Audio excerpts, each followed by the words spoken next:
it's Gavin again from the Plastic Crack blog, and today I'm just doing a short video on these things. Games Workshop paints. Not necessarily these things, but these ones here, which are the new Citadel Air range. Now, whatever you want to say about Games Workshop, I think these paints are fantastic, as well as their normal range. I think they're brilliant. I think the colours are fantastic. When you thin these normal ones down, they go through an airbrush brilliantly. I think these new Citadel Air range are fantastic. I really like them. I'm not going to do another review on them because I know Greg's already done one, but that's my opinion. I think they're really good. They cover well. They go through my airbrush perfectly well. I've got a cheap airbrush with a slightly bigger nozzle than Greg's has, so it might just be literally down to nozzle size. But I'm really going to talk about the fact they're in a pot, and the pots are awful. You know, they pour out really well. They can pour them straight into your airbrush, then you've got to flip them back up and all the paint drips out of them. I've got one somewhere where I've just no, that's not it. I've got one somewhere where basically the whole inside of the things, it's all dribbling out, and I've spilt a load of one in the back of my airbrush booth because I was trying to close it, and it just went everywhere, and I was really pissed off because I really liked the yellow that it was. But I've got a solution to these, and I've also done a write-up about how I did solve this problem, and that is you drop a bottle. Yeah, you can buy these from eBay for, I think I bought 50 for less than a tenner. Yeah, and this is what I do with all my GW paints, the ones that you can put into dropper bottles anyway. Obviously some of the technical paints and things you can't do. There's one I did earlier. That's some of my old pots. I don't know if you can see that. The light's the wrong way to get the... These pots are slightly different because I basically couldn't find the ones online. But any pot, yeah, it don't really matter. And we're going to show you how to do this now.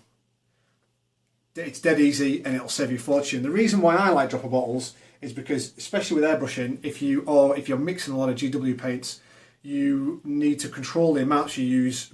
And when you're trying to pour this crap out, it's rubbish.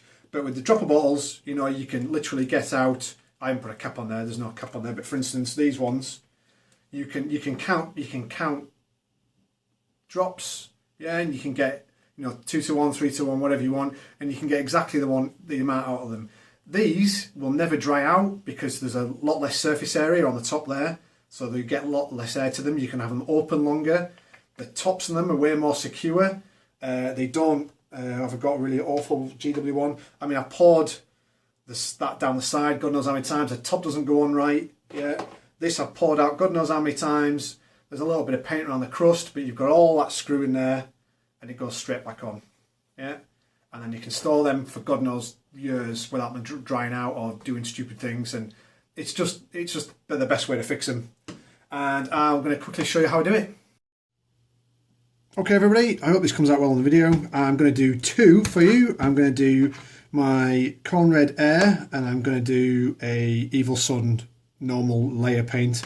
I've not done the air yet, so I've absolutely no idea how it's going to come out, but I'm assuming it's literally going to be a pour job and that's it done. So let's give it a bit of a shake. Let's give it an open. Alright, so this is a pretty messy job, and the difference between these ones and the old ones is the head on them is much smaller.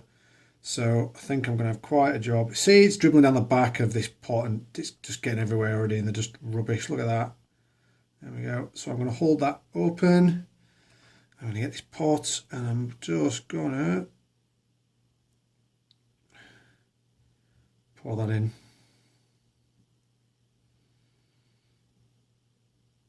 Pour that in there. Now, it might look like a clatter or a faff, but I can guarantee you, once you've done it, you will never go back, and then you'll always love the way this works. And the pots are just, the dropper bottles are just fantastic. I might call them dropper bottles.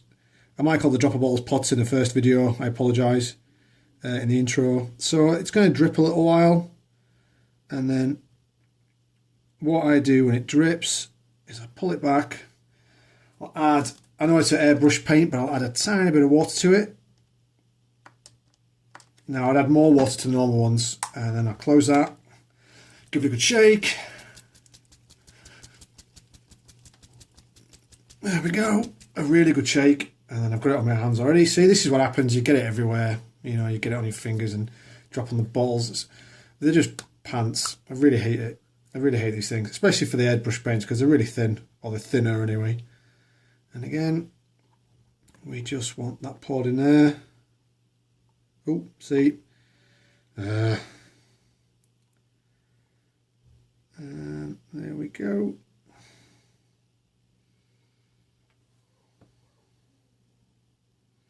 So I'll do this now until it stops dripping.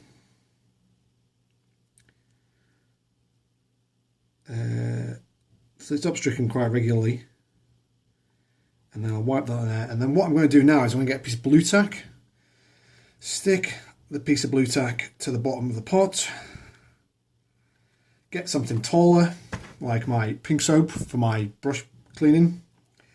I will stick that on there, and I will let that drip. In fact, I'll put it at a bit more of an angle. And that can drip out of there for as long as it wants. Well, you can't really see that, can you? There you go. So I'll leave that there for a good, until it stops dripping. See, there's going to be drip come out of there now. You know, that's quite a lot of paint. Well, I mean, one drip of paint in an airbrush could do your model or something, or maybe a couple of models. And I will leave that now for about 10 minutes until it stops dripping, and we'll come back to it. Right, so that's been dripping away for a while. So I'm just going to, there's a little drip coming out of it, but I'm just going to turn it upside down. Take that away. Take my blue tack off. Now I've got a load of these, which are coffee stirrers. And what I'm going to do now, if I can, is just try and get some more out. The problem with these is they're not flat. And let's see what I get. Yeah, I've got next to nothing. Let me have a quick look. Yeah, most of that's gone out. What I do notice is there's a drop. Yeah, nothing worth writing over out there. So yes, there is some waste involved, but I can guarantee you'll waste more using the pot than you will putting the pot into a dropper bottle and then measuring out precisely what you want from the dropper bottle every time you use it. I can guarantee it. Your paints will last so much longer, because if you're anything like me, you'll get too much paint out, and these things, you know, they drip down the side, or you'll flip them up and then you'll pinch them closed and it'll split everywhere, and they're just fantastic. So what I'm going to do now with this is I'm just going to get a bit of tissue and just give that a wipe so we don't start off with a dirty dropper. There we go. Now the droppers I've got some. I'm going to put the little nozzle in there, just like that. And then the dropper bottles I bought, you don't have to buy these. They've got these kind of sealed medical things on them. I'm just going to break that off, and then I'm going to put the top on there, just like that.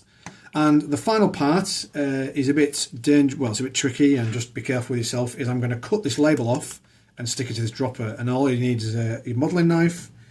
Just cut it down one side. Excuse me. Cut it down the other.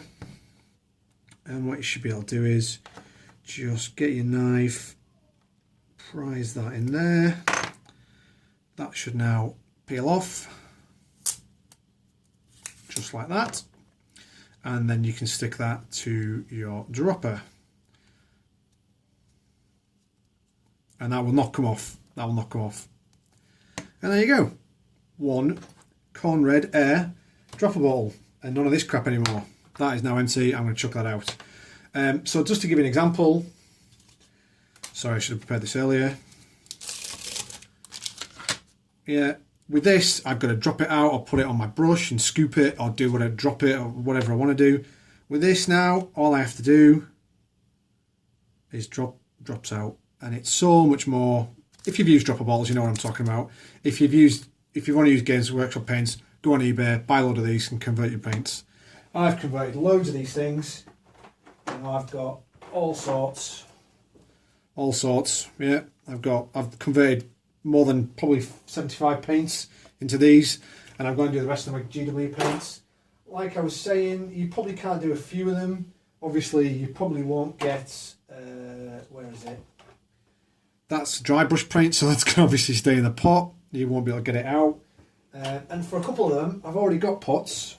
For instance, I've got a carrying crimson there, which I've got a pot for, which I probably can't find right now. Sod it, it's somewhere. I need to organise my paints, which I'll be doing in another video. But all I do for that is I'd literally unscrew this, wiggle the top off. You can do it, it's quite easy to do, and obviously refill it. No bother at all, and that will all go in there.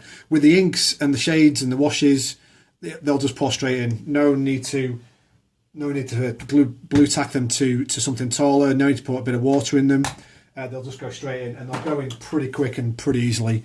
I'm not going to do this one because you can get the gist of doing one. All I'd do with this is I'd put a lot more water into this to get the rest of it out of the pot once it's stuck to that and it's dripping out. Yeah, that's all I'd do with that. And anything else I'd do with these, just put a bit more water in. You're going to thin them down anyway when you use them, right? You don't use the paints straight out of the pot. You add a bit of water to them, they can last a bit longer, thin them out a bit. So adding a bit of water to them will not hurt them in any way, shape or form. So there you go. Okay, so there you go. Nice, I wouldn't call it easy, I'd call it efficient way of moving your crappy pots to your dropper bottles. Again, just to reiterate, you will waste some paint in this, but I can guarantee you if I move this to this and use this, I will waste this quicker even if I didn't move it, because of just the pouring and the getting too much out of my brush or putting it out in drops or whatever. I think I don't want to swear on this channel, but they're shit. They're absolute shit, and GW need to change this, because other companies like Vallejo make fantastic dropper bottles. Yeah, they make brilliant dropper bottles, and again, same kind of style.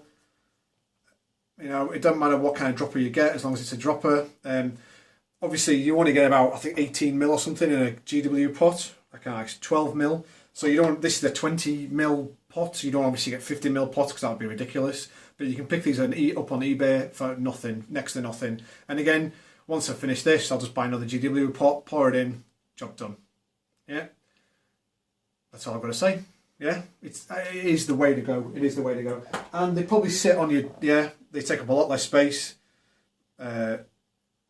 Obviously height-wise they're a lot taller, but desk-wise, at the moment I've got all my paints in this crappy little shelfy thing, which takes up loads of room. I am, for my next video, one of my next videos, going to build a